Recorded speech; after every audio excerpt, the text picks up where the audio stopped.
Who's going to start us off? Who's going to take us off? I have remember the Brian.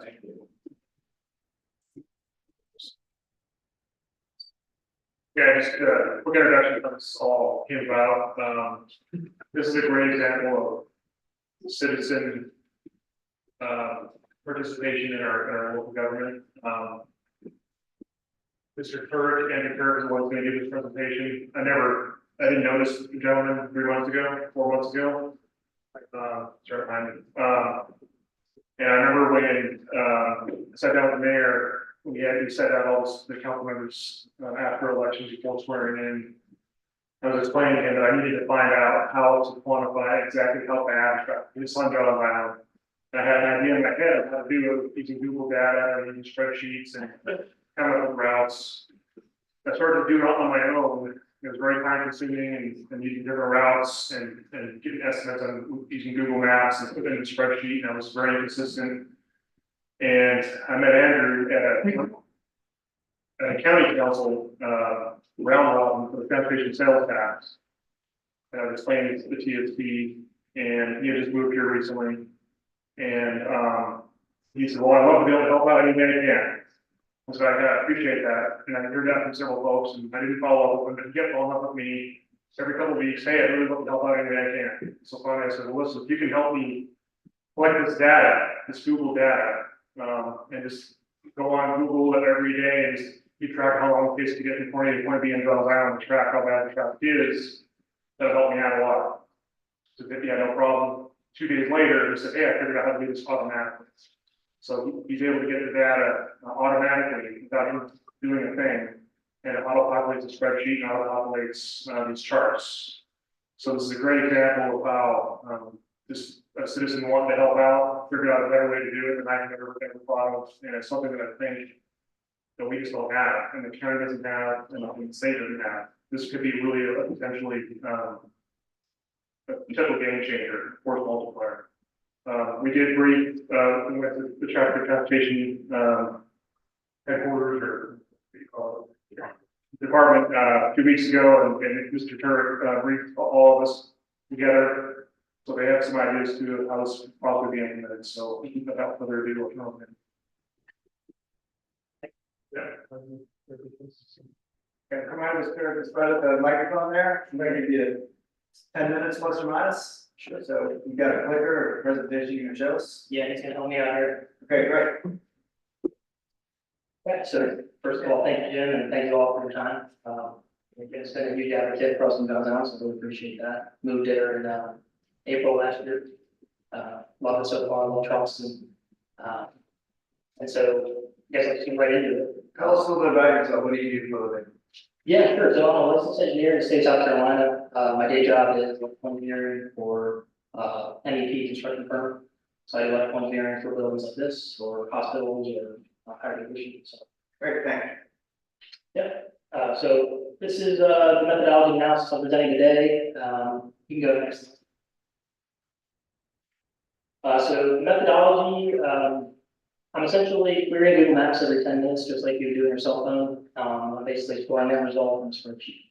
And then over time, you can start to gather information on trends and even see accidents as they happen and all kinds of different things. So the case study here today is the intersection of River Road and Main Highway on Johns Island. So the visual there, the routes I'm tracking are from point A to point B, point D to point B, point C to point D, and then those routes in reverse. So I'm tracking 6 routes total. And like I said, I'm taking Google Maps every 10 minutes, so you get, 6 data points per 20 points. And then, key takeaway here as we go through the presentation is that all of these analyzed routes take about 8 minutes historically on average to traverse. So, like I said, these routes are kind of set up here. I don't know if you can see it on the bottom there, but that's just kind of an entry in the spreadsheet, just entering the addresses like you would on Google Maps. They're customizable though, so I think that's kind of the force multiplier Jim was talking about as far as, you guys could really tailor this to what you're interested in Charleston. And I think we all know Charleston traffic isn't great, but hopefully this can put some things into context for you all as you make very important decisions about our infrastructure. So, Yeah, so the key here is that those data points you see, the standard travel times, those are historic averages. And then, just a note on route consistency, these routes have been the same for the last 2 months. So, you can start to see some trends with those routes. Can you go to the next slide? So here's kind of how it looks over time. I try to keep the routes kind of in your mind's eye, the top right corner there. So the charts we're looking at are Maybank eastbound, so that's from point D to point B. That's, if you're not familiar with Johns Island, this is probably the biggest choke point on the on James Island. That's where Maybank goes down 3 lanes temporarily. So this is kind of looking at that route. So if you started at the Johns Island Library there at point D, and you were trying to get to the Stone Bridge, these charts give you an idea based on the time of day, how long it will take. So on the left there, that's peak weekday traffic. So over a 24-hour period, starting at midnight, going to 11 p.m. midnight on the right side. So reading from left to right, you can see there it's 7 a.m. that hour. At its worst, it could take 28 minutes. But on average, on the plot on the right there, it takes about 18 minutes. So that's kind of how to interpret this data. You'll see, rush hour trends essentially what you expect, but it gives you some context for what you can expect and just how bad the traffic is when those congested periods. That's B2B. That's data, correct. Okay. Go to the next slide. Here's just a list of applications. And then I have plenty of examples and indexes if you guys want to take a look at them, but the traffic analysis before, during, and after road improvement projects could be beneficial if you're looking to analyze the impact of a lane widening or, in this case, we've done some restriping on Maybank Highway and we'll track some of that. Light timing adjustments, we looked into that, that changed laws here and traffic transportation team. And you were able to see some impacts through this data. Not if it was just a couple second change, but for significant changes in light timing, you can see the impact. And then, as you're prioritizing road improvement projects, something interesting that we've kind of talked about with Jim is, South Carolina Department of Transportation has data on traffic counts in the city of Charleston. And if you could combine that with the delays that I'm tracking, you could come up with some type of total delay impact metric. So, if 10,000 people are delayed by 20 minutes, that's the same as 20,000 people waiting. So just look for impact. It could be a way to do that. You combine it with the SCDOT data. Now the SCDOT data is, I will caveat this. They're captured, most roads in Charleston are capturing once over a 48-hour period every 2 years. So this data is a little more up to date than that generally, but the SCDOT still has that data for us to use. And then planning new development. So if you're looking to put in a school, a hospital, larger projects, and you're looking to understand the traffic in the area, this would be a good tool. And then something that just came up recently that kind of came up was traffic updates for commuter routes. And you can go to the next slide for example of this. So this is a text I got from a neighbor last Tuesday actually saying, hey, I've been stuck in traffic for 20 minutes, it's terrible. Going eastbound, the same route we're talking about. And so I plugged it in just to find out what was going on. So if you go to the next slide, you can actually broke it down. So typical travel time is at top left there, Tuesday, May 21st is right below. And they're the same scale. So you can see that the rush hour on Tuesday, May 21st, traffic was in fact much worse than typical. And then if you break it down even further, that's the data points right there on the right, as they're coming in. And so at 5:01 p.m., it took 34 minutes to get from the library to the Stone Bridge, which is almost 3 times more than typical. So this is a great example. Think of that in reverse, right? If you know the typical traffic in an area and you see this data come through, you could have a notification system, let commuters know, hey, there's an issue, take a different route.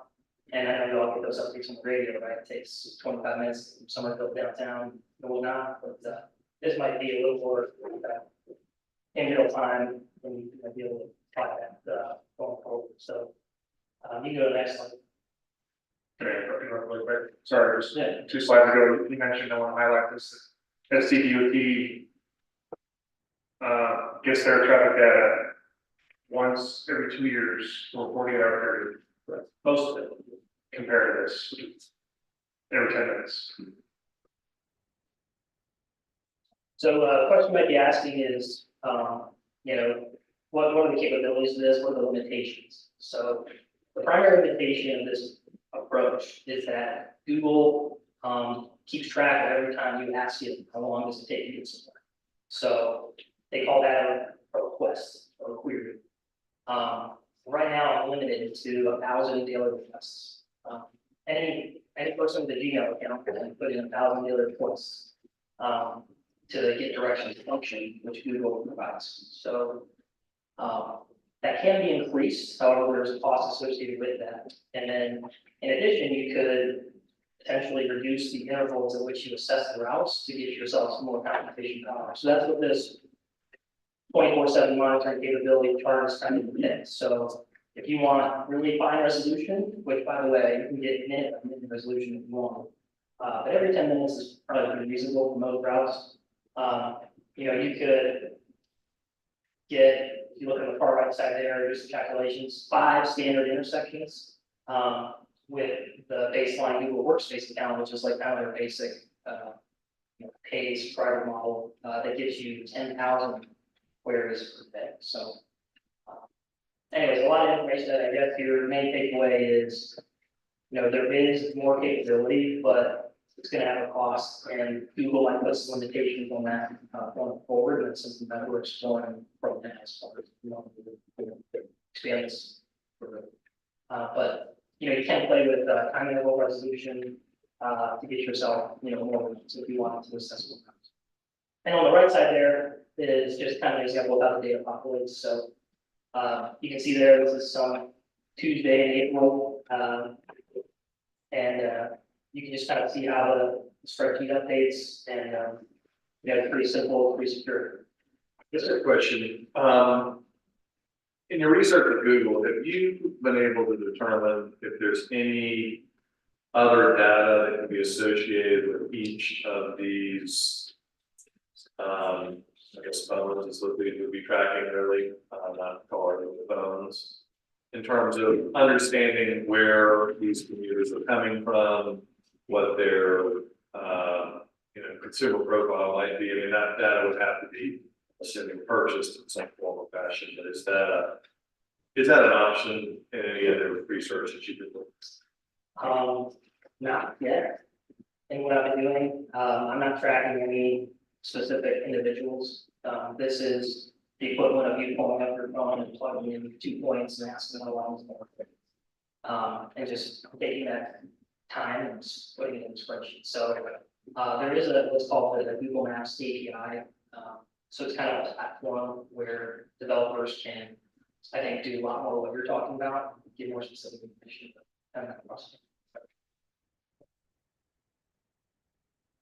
So that's the gist of it.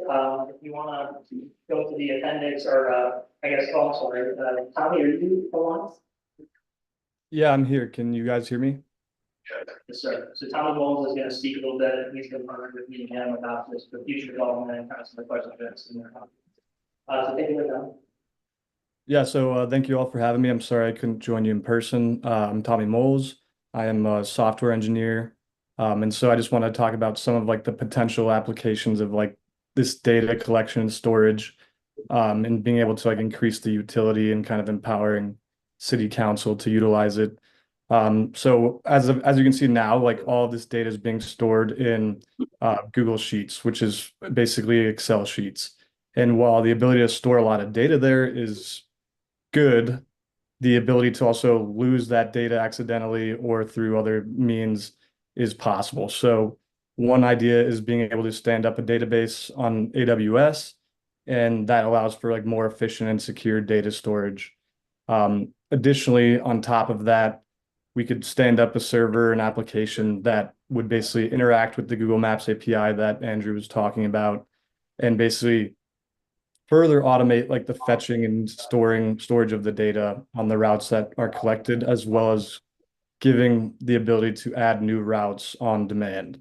And so that kind of gets us to the next bullet point here, where you could stand up a web page on top of this application that basically allow for like real-time user interaction with the data, whether that be city council members, the traffic and transportation people, and other things like that, in order to basically get real-time insights and analysis on the different routes, potentially adding more routes depending on where we go with a Google Workspace account and our caps of interacting with the APIs there. And really be able to provide visualizations that drive the infrastructure decisions or identify kind of problem areas or analyze past projects that have been implemented. So we really just want to give you an idea of like, there's further capabilities that we can do on top of these things if there's buy-in. Okay, anything further? That's it. Thank you. And there's, I don't know if you guys have access to the printout, but there's all kinds of slides on the intersection analysis we've done, some light timing. We even looked at one of the left turns on Sailfish. So all that information is in the stuff as well. But really, thank you for your time. And Thank you. Very interesting. All right, thank you. I mean, I wanted to the project application committee for us on John Island is, for example, the Northern Fish Port being completed recently, or magnetic restriping, which Andrew mentioned. It's hard to know how much it actually helps, and this helps answer that question. Constituents ask all the time, you know, how any change that mostly in our case that the county does on John Island, how it affects actual traffic.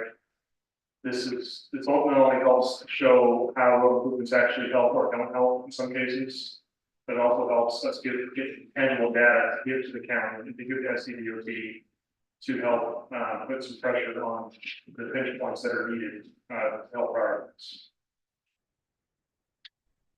Okay, that's helpful. I mean, really helpful. One of the things, signal timing, right? It seems to me that it really intensely varies. Signal timing. All right, thanks very much. What do we got next? Go.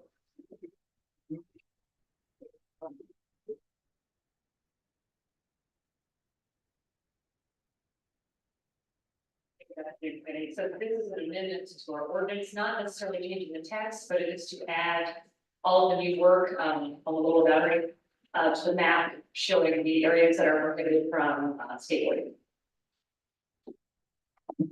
Any questions, any committee member? Got a motion for approval, we got a second, any discussion? Before we go, I want to thank the school for jumping on this. This is something that's over.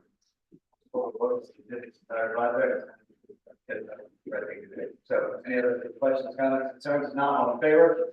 Are there any opposed? We have it. Next, traffic calming, Mr. Mathis. Yes, sir, we have one traffic calming request for approval data through our process. The fire department has reviewed this and approved it. And, you can see the data there in front of you, meets all of our requirements. All right, a motion? Second. And a second, any discussion, questions about this traffic calming project? If not, all in favor? Any opposed? The ayes have it. Anything else to come before this committee? Can we ready to go for anybody else? Councilmember. Yes, sir. I think you do have the minutes. Oh, wait a minute, hang on a second. Sorry, Ms. Councilmember. Yes, thank you, Mr. Chairman. I just have gotten a couple of complaints. I know it's everybody's least favorite intersection at the moment, but on Essex Farms and Glen McConnell, just wanted to ask Mr. Somerville about people had caught on that we had talked about striping on Essex Farms to prevent the overloading of the turn lane, and was just wondering if there was a timeline for that coming up anytime soon, or that I can share with folks so that they know that that's coming eventually. All right, Mr. Somerville. Well, I apologize because I was out the last 3 days, so I'm asking for my office to people address. All right, Mr. Mathis. Thank you, Councilmember. We have engaged Charleston County to look at adding both no block intersection signs and adding striping to this on the drive. I don't have a timeline right now. They're working with their current striping contractor to make sure that there's striping and sign contractor to make sure that they get this installed very soon. I would estimate it in the next several weeks, but I'll check with the county to get you a more definite time. All right, thank you, appreciate it. Please get an update, Councilmember Brady, please hear something, that'd be very helpful. Thank you. All right, anything else for greater good or for the committee? Councilmember, I think you do have the minutes from April 23rd in your packet. We do. I go back to item number 200, then we get a motion. Is there a second? Second. There's a second, any discussion? All in favor? All right, any opposed? You guys have it. All right, now, anything else? If not, thank you all very much for that very interesting presentation. We are by acclamation adjourned. Thank you.